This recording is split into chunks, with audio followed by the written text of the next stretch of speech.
Mongolia नाम सुनते ही दिमाग में मिस्ट्री और विशाल खुले मैदानों की तस्वीर आ जाती है जो दूर क्षितिज तक फैले हुए हैं। जरा थिंकिंगो, एक ऐसा देश जो चारों तरफ से जमीन से घिरा है, उत्तर में रूस और दक्षिण में चीन से। यहाँ ऐसे आसमान के नीचे जो अनंत लगता है, धरती हरी भरी घास के मैदानों, ऊबड़ खाबड़ पहाड़ों और चमकते रेगिस्तान की रेत से बनी एक खूबसूरत तस्वीर जैसी दिखती है। यह एक ऐसी जगह है जहाँ खामोशी भी बहुत कुछ कहती है, जहाँ हवा प्राचीन कहानियों की फुसफुसाहट लेकर बहती है और जहाँ घुमक्कड़ जीवन शैली आज भी जिंदा है। जरा थिंकिंग हो कि आप इन लुभावने नज़ारों से गुजर रहे हैं। आपको घोड़ों का झुंड आज़ादी से रेसता हुआ दिख सकता है, उनकी अयाल हवा में रेशम के बैनर जैसे लहरा रही है। या हो सकता है कि आपको एक घुमक्कड़ परिवार दिखे, उनका घर गैर जो ऊंट की पीठ पर बड़े करीने से रखा हुआ है। ये मंगोलिया की अद्भुत तस्वीरें हैं, एक ऐसा देश जो आधुनिक दुनिया में भी अपनी घुमक्कड़ विरासत को मजबूती से पकड़े हुए है। मंगोलिया में आसमान एक साथी की तरह है जिसके मूड से जिंदगी की लय तय होती है।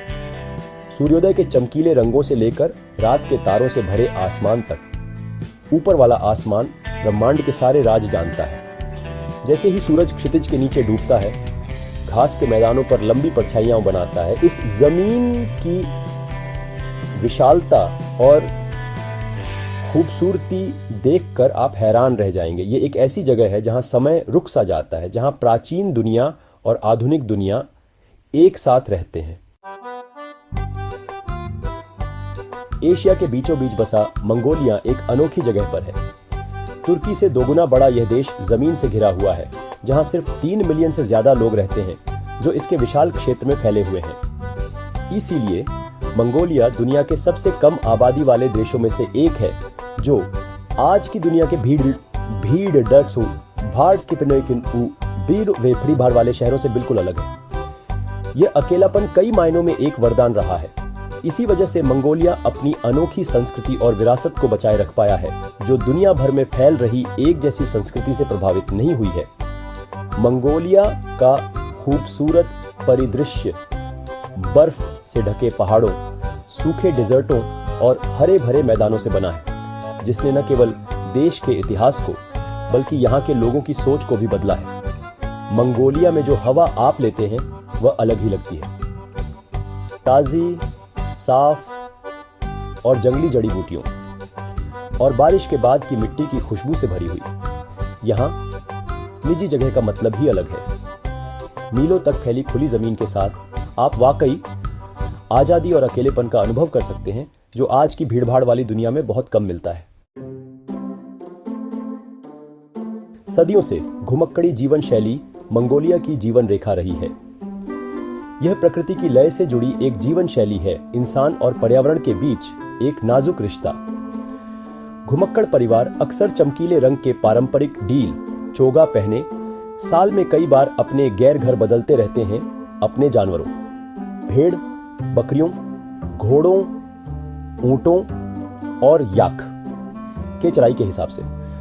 मैदान में जिंदगी मुश्किल होती है, इसके लिए मजबूत इरादे, समझदारी और प्रकृति के लिए गहरे सम्मान की जरूरत होती है। फिर भी इस जीवन शैली में एक गहरा तालमेल है, जमीन और उसके चक्रों के साथ एक गहरा रिश्ता। बच्चे घुड़सवारी, पशुपालन और इस मुश्किल वातावरण में जीवित रहने के पुराने हुनर सीखते हुए बड़े होते हैं। इसके उलट मंगोलिया में शहरी जिंदगी मुख्य रूप से राजधानी उलान बटार के आसपास एक अलग ही गति प्रदान करती है। आधुनिक इमारतें बौद्ध मठों के साथ शहर में नजर आती हैं, जो देश की बदलती पहचान को दर्शाती हैं। हालांकि शहर में रहने वाले लोगों को आधुनिक सुविधाएं मिलती हैं, लेकिन मैदानों का आकर्षण अभी भी बना हुआ है, जो घुमक्कड़ी संस्कृति की स्थायी विरासत का प्रमाण है। मंगोलिया की राजधानी उलान बटार विशाल मैदानों के खालीपन से बिल्कुल अलग है। सोवियत काल की वास्तुकला और आधुनिक ऊंची इमारतों का मिश्रण यह शहर 21वीं सदी में मंगोलिया के सफर का प्रमाण है। यहाँ जिंदगी की लय अलग है, तेज, ज्यादा उत्तेजक, व्यापार और तकनीक से प्रेरित। शहर के आकर्षण के बावजूद आइंडे एनी सेंट पारचेन उलान बटार के बाहरी इलाके में गैर बस्तियां एक अलग ही कहानी बयां करती हैं। बेहतर मौकों की तलाश में आए कई पूर्व घुमक्कड़ों का घर ये फैली हुई बस्तियां उन चुनौतियों की याद दिलाती हैं जिनका सामना पारंपरिक जीवन शैली से शहरी जीवन में बदलाव करने वालों को करना पड़ता है। फिर भी कंक्रीट के जंगल में भी मंगोलिया की आत्मा जिंदा है। मेहमान नवाजी के पारंपरिक मूल्य, बड़ों के प्रति सम्मान और जमीन के साथ गहरा नाता अभी भी मजबूत है। भले ही युवा पीढ़ी डिजिटल युग और वैश्विक प्रभावों को अपना रही है।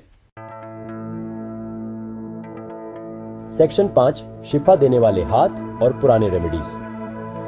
मंगोलिया की स्वास्थ्य सेवा व्यवस्था उसकी अनोखी स्थिति को दर्शाती है। हालांकि देश ने स्वास्थ्य सेवा तक पहुंच बेहतर बनाने में काफी तरक्की की है, खासकर शहरी इलाकों में, लेकिन फैली हुई घुमक्कड़ आबादी को पर्याप्त देखभाल उपलब्ध कराने में चुनौतियां अभी भी हैं। पारंपरिक चिकित्सा, जो मंगोलियाई संस्कृति में गहरी जड़ें जमाए हुए है, अभी भी एक महत्वपूर्ण लैंड निभाती है, खासकर दूर दराज के इलाकों में। सदियों से मंगोलियाई लोग प्रकृति की चिकित्सा शक्ति पर भरोसा करते आए हैं।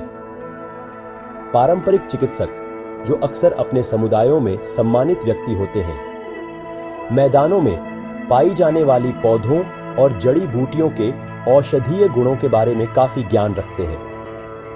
पीढ़ी दर पीढ़ी चले आ रहे इन नुस्खों का इस्तेमाल सामान्य जुकाम से लेकर ज्यादा जटिल बीमारियों तक कई तरह की बीमारियों के इलाज के लिए किया जाता है। हाल के सालों में पारंपरिक मंगोलियाई चिकित्सा को आधुनिक स्वास्थ्य सेवा प्रैक्टिसेसों के साथ जोड़ने में काफी रुचि रही है। यह समग्र दृष्टिकोण, जो शारीरिक, मानसिक और आध्यात्मिक कल्याण के बीच संबंध को मान्यता देता है, मंगोलिया और अंतरराष्ट्रीय स्तर पर लोकप्रिय हो रहा है। सेक्शन 6 धरती और आत्मा के ट्रेजर्स। मंगोलिया की अर्थव्यवस्था, जो इनिशिएटिव से मुख्य रूप से पशुपालन पर निर्भर थी, में तेजी से बदलाव आ रहा है। विशाल खनिज भंडारों, खासकर तांबे, सोने और कोयले की खोज ने मंगोलिया को वैश्विक खनन उद्योग में एक महत्वपूर्ण खिलाड़ी बना दिया है। विदेशी निवेश के इस प्रवाह ने आर्थिक वृद्धि को बढ़ावा दिया है, लेकिन चुनौतियों के बिना नहीं। खनन के साथ साथ पशुपालन अभी भी मंगोलियाई अर्थव्यवस्था का एक महत्वपूर्ण हिस्सा है, खासकर ग्रामीण समुदायों के लिए। कश्मीरी उद्योग, अपने शानदार ऊन के लिए प्रसिद्ध, घुमक्कड़ चरवाहों के लिए आमदनी का एक महत्वपूर्ण स्रोत है। पर्यटन भी एक आशाजनक क्षेत्र के रूप में उभर रहा है, जो पर्यटकों को देश की अनोखी संस्कृति, लुभावने दृश्यों और प्राचीन इतिहास का अनुभव करने का मौका देता है। हालांकि मंगोलिया के सामने एक मुश्किल संतुलन बनाने की चुनौती है। आर्थिक विकास के लिए अपने प्राकृतिक संसाधनों का उपयोग करते हुए अपने नाजुक पर्यावरण और सांस्कृतिक विरासत को आने वाली पीढ़ियों के लिए संरक्षित रखना, सतत विकास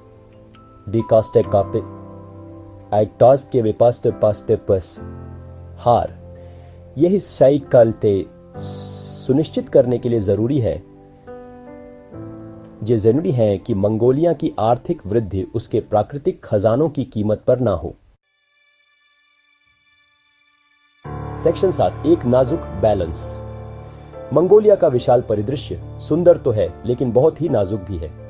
बढ़ता तापमान और अनियमित बारिश रेगिस्तान बढ़ने की समस्या को और बढ़ा रहे हैं, जिससे जलवायु परिवर्तन एक बड़ा खतरा बन गया है। मैदानों के नाजुक पारिसिचुएशन की तंत्र को खतरा है, जिससे उन लोगों की आजीविका खतरे में है जो इस पर निर्भर है। इन चुनौतियों को समझते हुए मंगोलियाई सरकार ने अंतर्राष्ट्रीय संगठनों के साथ मिलकर रेगिस्तान को रोकने और सतत भूमि प्रबंधन प्रैक्टिसेसों को बढ़ावा देने के लिए कई पहल की हैं। इनमें सूखा प्रतिरोधी पेड़ लगाना, खराब हो चुके घास के मैदानों को ठीक करना और समुदायों को पर्यावरण संरक्षण के महत्व के बारे में शिक्षित करना शामिल है।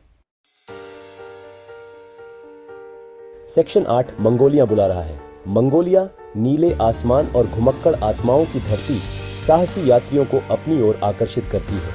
यह उन लोगों के लिए एक अनोखा गंतव्य है जो कुछ वाकई अनोखा चाहते हैं। समय के साथ बिना छुई दुनिया की जर्नी, चाहे आप उलान बटार की भीड़ भाड़ वाली सड़कों पर घूमें, विशाल मैदानों पर तारों के नीचे डेरा डालें या नादम त्योहार में घोड़ों की दौड़ देखें, मंगोलिया आपकी आत्मा पर एक अमिट इंप्रेशन छोड़ जाएगा। मंगोलिया घूमने का सबसे अच्छा समय गर्मियों के महीनों में होता है, जून से अगस्त तक, जब मौसम गर्म और सनी वाला होता है। नादम त्योहार मंगोलियाई संस्कृति का एक रंगीन सेलिब्रेशन जिसमें कुश्ती, तीरंदाजी और घुड़दौड़ होती है, जुलाई में होता है और यह किसी भी पर्यटक के लिए देखने लायक है। उलान बटार में चंगेज खान अंतरराष्ट्रीय हवाई अड्डाई देश का मुख्य प्रवेश द्वार है। वहां से आप सड़क मार्ग से मंगोलिया की सैर कर सकते हैं, जो अक्सर दूर दराज के इलाकों तक पहुंचने का एकमात्र रास्ता है, या बड़े शहरों के लिए घरेलू उड़ानें ले सकते हैं। परिदृश्य की विशालता, लोगों की गर्माहट और मंगोलिया की स्थायी आत्मा से आप हैरान रह जाएंगे।